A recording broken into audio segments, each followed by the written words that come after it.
নমস্কার বন্ধুরা, আমি তন্ময় আর আপনারা আছেন ইনফরমেটিভ তন্ময়ের সাথে। বন্ধুরা, দীঘা মন্দারমণি ছাড়ুন, কলকাতার কাছেই আরও আছে 6খানা রোমান্টিক সি বিচ। বন্ধুরা, আপনাদের কি দীঘা মন্দারমণি এখন আর যেতে চান না? গিয়ে গিয়ে ব্যাপারটা পুরো একদম পচে গেছে? কলকাতার কাছেই সেরা চোখ ধারানো অফবিট 6টি সমুদ্র সৈকতের খোঁজ আমি আজকে আপনাদের জন্য নিয়ে আসতে চলেছি। তাই প্রতিবেদনটা প্রথম থেকে শেষ পর্যন্ত দেখার অনুরোধ রইল। বাঙালি বেড়াতে যেতে যে কোনো সময় রাজি। কর্মব্যস্ত জীবন থেকে দিন কয়েকের বিরতি নিয়ে এখন ছুটিতে যান অনেকেই। বঙ্গবাসীর একাংশের যেমন পছন্দ পাহাড়, তেমনি অন্য অংশটি সমুদ্র সৈকতে ছুটে যান বারে বারে। তবে ইদানিং অনেকেই ভিড় এড়িয়ে একটু নিরিবিলি জায়গা খুঁজছেন, ফলে মোটেই দীঘা আর মন্দারমণি যেতে চাইছেন না তারা। আজ আমি তাদেরই জন্য কলকাতার কাছাকাছি 6টি চিত্তাকর্ষক সমুদ্র সৈকত সম্পর্কে প্রতিবেদন নিয়ে এসেছি, যেগুলি আপনাকে মুগ্ধ করে তুলবে।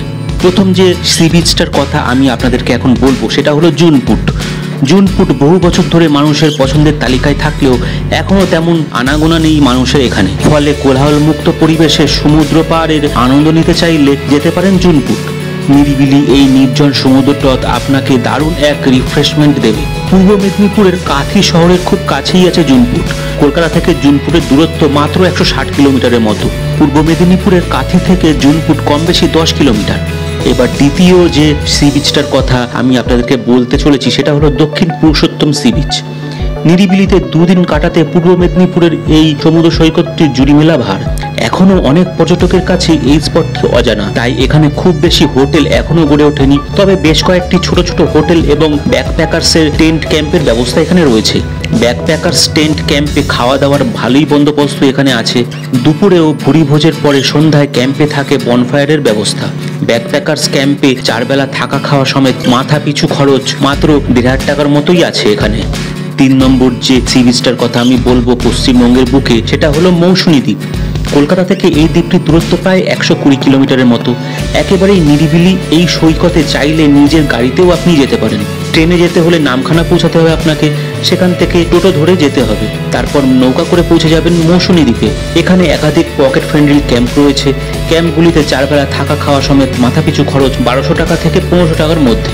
4 নম্বর যে সি বিচটার কথা এখন আমি বলতে চলেছি সেটা হলো বগুড়ান জলপাই। এখানে জোয়ারের সময় তরতরিয়ে জল এগিয়ে আসে, তবে ভাটার সময় জল অনেকটাই কমে যায়। সমুদ্র সৈকতে দাঁড়িয়ে সূর্যোদয় ও সূর্যাস্ত দেখার সুযোগ কিন্তু হারাবেন না এখানে। এই সমুদ্রটাতে মায়াবী রূপ চোখে পড়ে বেলা পড়লে। কলকাতা থেকে মাত্র 4 ঘন্টার মধ্যেই পৌঁছে যাবেন এখানে। এটি কাঁথি থেকে খুবই কাছে। এখানকার সমুদ্রটা তো পরিষ্কার পরিচ্ছন্ন আর লাল কাঁকড়ায় ভর্তি। বগুড়ান জলপাই সমুদ্র সৈকতটি খুব বিস্তৃত নয়, এটা একটা বড় খাড়ির মতো। সেই খাড়ি ঢুকে গেছে গভীর সমুদ্রে। সমুদ্রটাতে দাঁড়িয়ে দেখতে পাবেন ডিঙি নৌকার সারি। এছাড়াও এখানে দেখা মিলবে মাছ ধরার ট্রলারেরও। এবার 5 নম্বর যে সি বিচটার কথা এখন আমি আপনাদেরকে বলতে চলেছি সেটা হলো লক্ষ্মীপুর সি বিচ। এটি কলকাতার কাছের একটা কোলাহলহীন সমুদ্র তট। এখানে একবার গেলে মনে হবে বারবার এখানেই ফিরে আসি। বকখালির কাছেই লক্ষ্মীপুর সমুদ্র সৈকত। কলকাতা থেকে এখানকার দূরত্ব মেরে কেটে 136 কিলোমিটারের মতো। বঙ্গোপসাগরের নিরিবিলি এই তটের অপূর্ব শোভা মন ছুঁয়ে নেবে আপনার। সাগর তট লাগোয়া ছোট গ্রামের অসাধারণ প্রাকৃতিক পরিবেশ মন কাড়বে আপনার।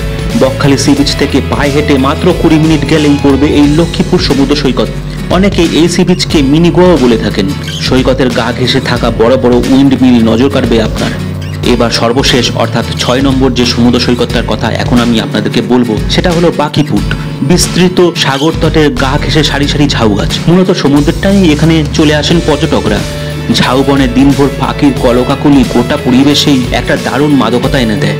ঘন্টার পর ঘন্টা কাটিয়ে দিতে পারেন আপনি এই ঝাউবনে। উপরি পাওনা সাগর তট জুড়ে থাকা লাল কাঁকড়ার সারি। বঙ্গোপসাগরের তীরে নিরিবিলিতে উইকেন্ড কাটানোর সেরা ঠিকানা হলো এই বাকিপুট। বাকিপুটের গা ঘেঁষেই রয়েছে ইংরেজ আমলে তৈরি বাতিঘর। মন চাইলে সমুদ্র পাড় দিয়ে হাঁটা লাগিয়ে পৌঁছে যান দরিয়াপুরের এই বাতিঘরে। বাতিঘরের মাথায় উঠে গোটা বাকিপুটের সৌন্দর্য উপভোগ করার সুযোগ আপনি পেয়ে যাবেন। এখানেই রয়েছে বঙ্কিমচন্দ্র চট্টোপাধ্যায়ের স্মৃতি বিজড়িত কপালকুণ্ডলার মন্দির। তাহলে বন্ধুরা, আজকে আমি যে কলকাতার কাছাকাছি 6টা সি বিচের কথা বললাম, এই 6টা সি বিচ সম্পর্কে আপনাদের জেনে কেমন লাগলো কমেন্ট করে অবশ্যই জানাবেন। আর ভিডিওটা ভালো লাগলে একটা ছোট্ট লাইক দিয়ে দেবেন। চ্যানেলে নতুন হলে চ্যানেলটা সাবস্ক্রাইব করে নিয়ে বেল আইকনটাকে অন করে দেবেন। তাহলেই আমার পরবর্তী সমস্ত ভিডিওর আপডেট আর নোটিফিকেশন চট করে আপনার মোবাইল স্ক্রিনে পৌঁছে যাবে। বন্ধুরা, আজকের মতো এই ভিডিওটা আমি এখানেই শেষ করলাম। পরবর্তী দিনে আরও অসংখ্য এই ধরনের ঘোরার ভিডিও নিয়ে আমি আপনাদের সামনে চলে আসব। ভালো থাকবেন, সুস্থ থাকবেন। জয় হিন্দ, জয় ভারত।